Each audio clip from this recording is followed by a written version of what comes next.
ఇండియాలోనే #1 varicose veins hospital Avis vascular centre.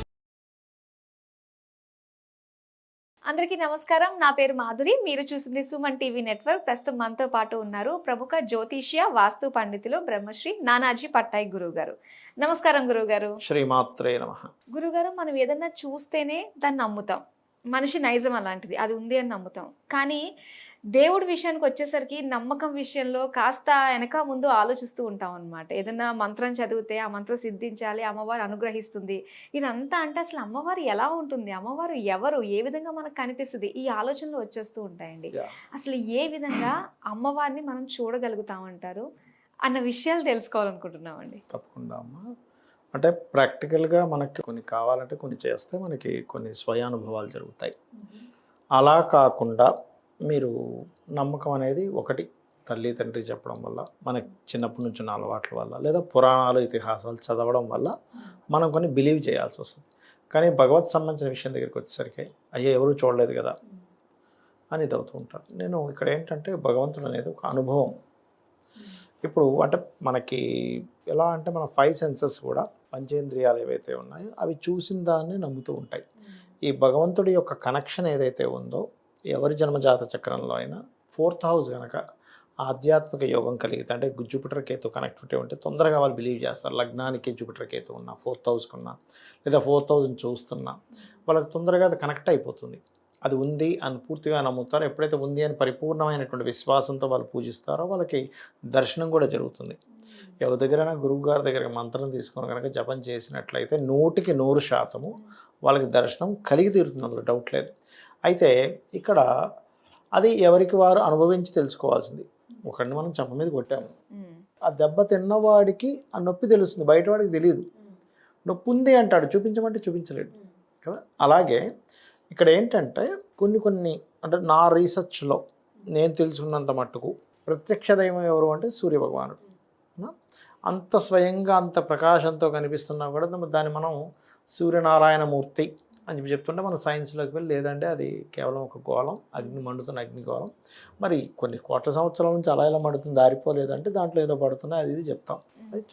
ఇది సైంటిఫిక్గా చూస్తే నవగ్రహాలు దాని చుట్టూ తిరుగుతున్నాయి, అదంతా ఓకే. కానీ మన వాళ్ళు కొన్ని వేల సంవత్సరాల క్రితమే నవగ్రహాల్లో మధ్యలో సూర్యభగవానుడిని పెట్టి చుట్టూ గ్రహాలు ఉంటాయి. మరి ఏ టెలిస్కోప్ పెట్టుకొని చూసారు కొన్ని వేల సంవత్సరాల క్రితం. రెండవది, సూర్యుడు శ్రీమన్నారాయణుడు, సూర్యుడి యొక్క అనుగ్రహం మీకు కలుగుతుంది అనే దానికి ఒక చిన్న ఇది చెప్తా. రోజు కనుక మీరు భక్తి శ్రద్ధ ఉండి కనుక మీరు రోజు సూర్యుడికి అర్ఘ్యం వదలండి. మేఘాలు ఉన్న రోజు కూడా, మబ్బు ఇలా పట్టేసి ఉంటుంది చూసారు సూర్యుడికి, మీరు అర్ఘ్యం వదలడం స్టార్ట్ చేస్తే మేఘం అప్పటికప్పుడు ఇలా కొంచెం ఇలా విచ్చుకొని సూర్యుడు బయటకు వస్తాడు. నేను ప్రాక్టికల్గా చూసినటువంటి అంశాలు అవన్నీ కూడా.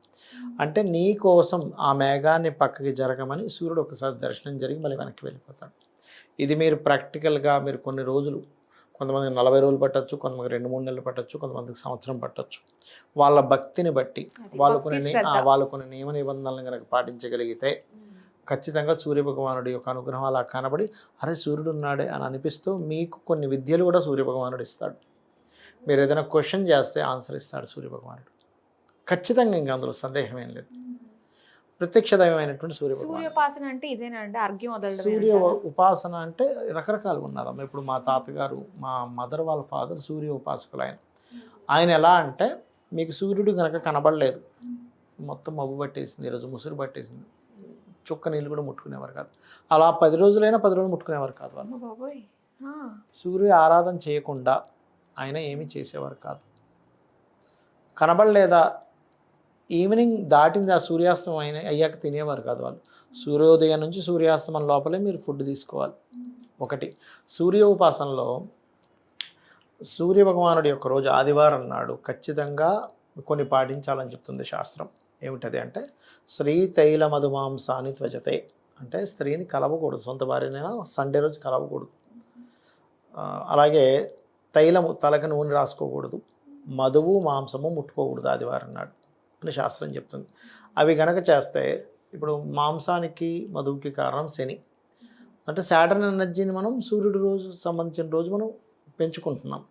సో అది నెగిటివ్ ఎనర్జీ అవుతుంది అక్కడ. తండ్రి కొడుకులైనా కూడా అది కరెక్ట్ కాదు అక్కడ. ఈ సూర్య ఉపాసన మీకు ప్రత్యక్షంగా మీకు అర్థమవుతుందమ్మా భగవంతుడు ఉన్నాడనే దానికి ఒక తార్కాణం. అంతదాకెందుకు, మా అబ్బాయికి ఒక ఆయన అయితే చూపించాడు డైరెక్ట్గా ఆంజనేయ స్వామిని, అమ్మవారిని, మా అమ్మ నాన్నల్ని, మా అత్తమామల్ని కూడా చనిపోయిన వాళ్ళని కూడా చూపించారు ఒక ఆయన చక్కగా. అది దాని మీద వీడియోలు కూడా చేశాను, మీకు క్లియర్గా వీడియో చేసి మరీ చూపించాం. ఇక్కడ ఏంటంటే మీకు ఈ 5 సెన్స్ ఆర్గన్స్లో మీకు ఎప్పుడు కనెక్ట్ అవుతుందంటే ఇందాక నేను చెప్పినట్టుగా గురుకేతు కనెక్టివిటీ ఉండి 4వ భావం భక్తి భావంతో సంబంధం కలిగి ఉంటే మీకు తెలియకుండానే కొంతమందికి దర్శనాలు జరుగుతాయి, స్వప్నంలోకి రావడం జరుగుతుంది. జపం చేస్తూ ఉండగానే వాళ్ళ పెద్ద శరీరంలాగా అయిపోయి కిందకని చిన్నగా కనిపిస్తాయి. ఇలా రకరకాల ఇవి మిరాకిల్స్ వాళ్ళ లైఫ్లో జరుగుతాయి.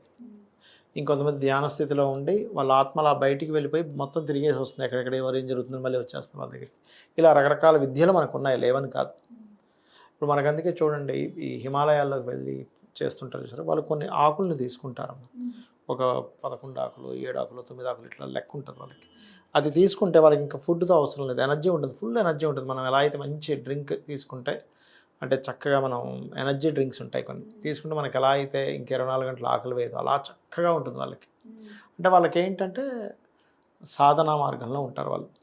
అలాగే లలితా సహస్రనామాలు రోజు చదవడం అలవాటు ఉంది భక్తి శ్రద్ధలతో. ఇక్కడ మీరు ఏంటంటే రోజు చదివితే ఊరికనే కాదు, భక్తి శ్రద్ధ అమ్మవారు ఉందనే భావనతో మీరు చదవడం మొదలు పెడితే ఆ భావన అనేది ఎలా ఎలా రావాలి? రావాలంటారు? ఎలా రావాలి?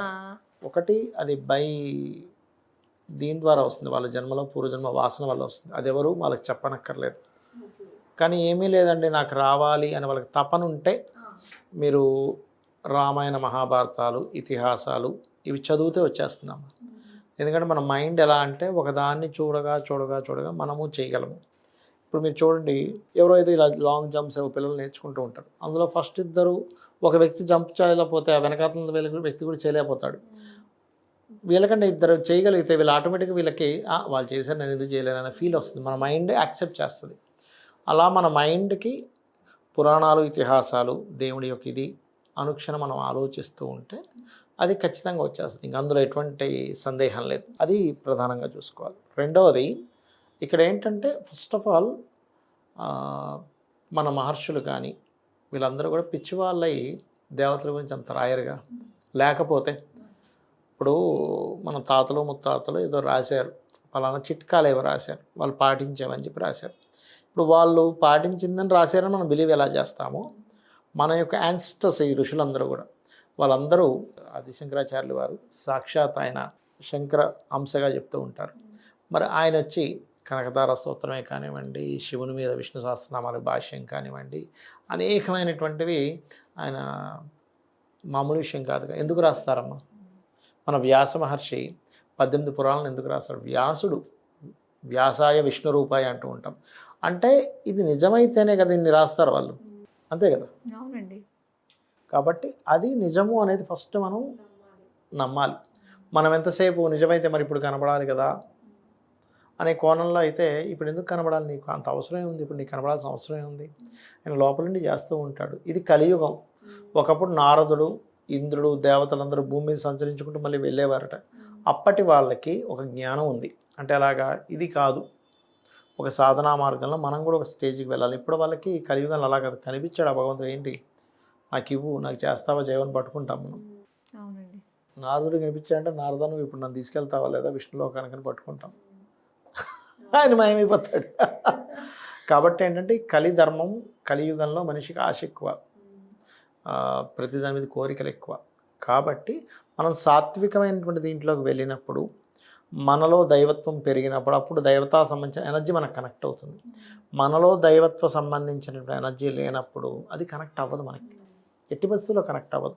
కాబట్టి మనం 5 సెన్సెస్ కూడా ఎప్పుడు చూడలేదు కాబట్టి మన 5 సెన్సెస్ కూడా ఎప్పుడు దానికి కనెక్ట్ అవ్వలేదు కాబట్టి మనకు లేదు లేదు లేదు అనిపిస్తూ ఉంటుంది. కానీ దాన్ని నమ్మాలంటే దానికి కూడా మనకి భగవత్ అనుగ్రహం ఉంటే మనకు నమ్మకం కలుగుతుంది. ఇప్పుడు మనకి ఆదిశంకరాచార్యులు వారు ఒక శ్లోకంలో చెప్తాడు ఏంటంటే, అమ్మ నిన్ను నమస్కరించాలంటే ఎన్నో జన్మల పుణ్యం ఉండాలి. సౌందర్య లహరిలో చెప్తాడు ఆయన.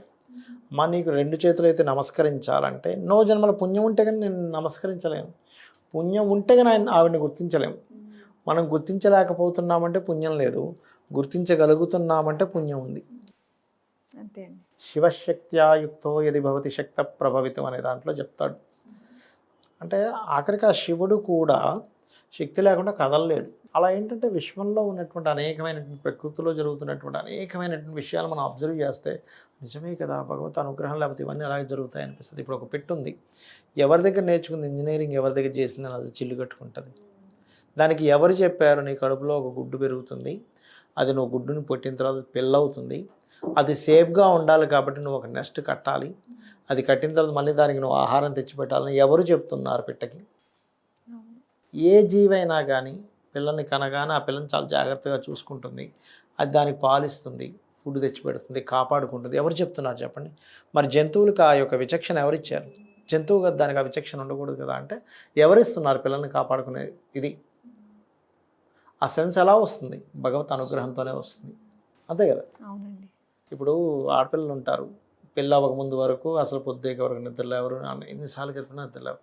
కానీ వన్స్ వాళ్ళకి వివాహం అయి సంతానం కలిగిన తర్వాత పిల్ల కుయ్యమనగా నిద్రలేస్తుంది. ఎవరు చెప్పారు అది? అదేంటంటే ప్రకృతి నడిచేటువంటి విధానాన్ని మనం కనుక అర్థం చేసుకుంటే అబ్బా నిజమే కదా, అసలు ఇది ఏమిటి అద్భుతం. గొంగళి పురుగు అసలు చితక ఎలా మారుతుంది, ఈ ఋతువులు ఎలా మారుతున్నాయి, మళ్ళీ మేఘాలుగా అలా వెళ్ళి పైకి వెళ్ళి మళ్ళీ ఎలా వస్తున్నాయి. ఏమంటే సూర్యుడు కిరణాలు కదండి, సూర్యకిరణాలతో పైకి లేస్తుంది, వెళ్ళిపోతుంది. ఏం అక్కడ దాకే వెళ్ళింది కాగాలి అంటే దానికి మళ్ళీ లాజిక్స్ చెప్తారు, ఇక్కడ వరకే వెళ్తుంది అని ఒక ఇది ఇదంతా కూడా.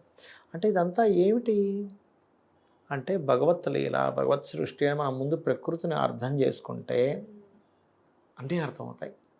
ఎందుకు నేను ఒక బ్రెయిన్ డాక్టర్ని ఒకసారి నేను ఇట్లాగే అనుకోకుండా తన క్లయింట్గా అయ్యి తీసుకున్నాను. మాట్లాడినప్పుడు ఆయన అంటాడు, సార్ ఒక్క బ్రెయిన్ పనితీరు చూస్తే భగవంతుడు ఉన్నాడనే నమ్మకం కలుగుతుంది సార్ మాకు అంటాడు. బ్రెయిన్లో ఎన్ని పనులు అవుతుంటాయండి, అది మెమరీ దాచుకుంటుంది, క్రియేటివిటీ చేస్తుంటుంది, లోపల ఏదో పని చేస్తుంటుంది, ఒక్కొక్క ఆర్గన్కి కనెక్టివిటీ ఉంటుంది బ్రెయిన్కి. అసలు అది ఎట్లా పనిచేస్తుంది మాకు మతిపోతుంది సార్. అంతా కూడా అంత గొప్ప మెకానిజం ఉంది బాడీలో, అంత గొప్ప మెకానిజం అసలు ఎట్లా పనిచేస్తుంది మాకు మతిపోతుందండి అంటారు. అదంతా మరి ఎవరు క్రియేట్ చేశారు? మన గురించి మనం ఆలోచిస్తేనే దేవుడు మన గురించి మనం ఆలోచిస్తూ చుట్టూ ఉన్న ప్రకృతి గురించి ఆలోచిస్తే అప్పుడు మనకు అర్థమవుతుంది, ఆ భావన ఖచ్చితంగా కలుగుతుంది. సో దానికంటూ మనకంటూ ఆ సైలెన్స్ పాటిస్తూ అది ఏంటని తెలుసుకోవాలి, మనలోకి మనం ప్రయాణం లేదంటే ప్రకృతిలో ప్రయాణం. ఎందుకంటే కనబడేదే ఉంది, కనబడింది లేదనుకుంటే ఈ విశ్వంలో చాలా విషయాలు కనబడవు మన కంటికి. కడుపు నొప్పి కనబడుతుందా, కానీ నొప్పి వస్తుందా లేదా వాడికి? నిజమే. చాలా చక్కగా మాకు తెలియజేసినందుకు ధన్యవాదాలు గురువు గారు. శ్రీమాత్రే నమః.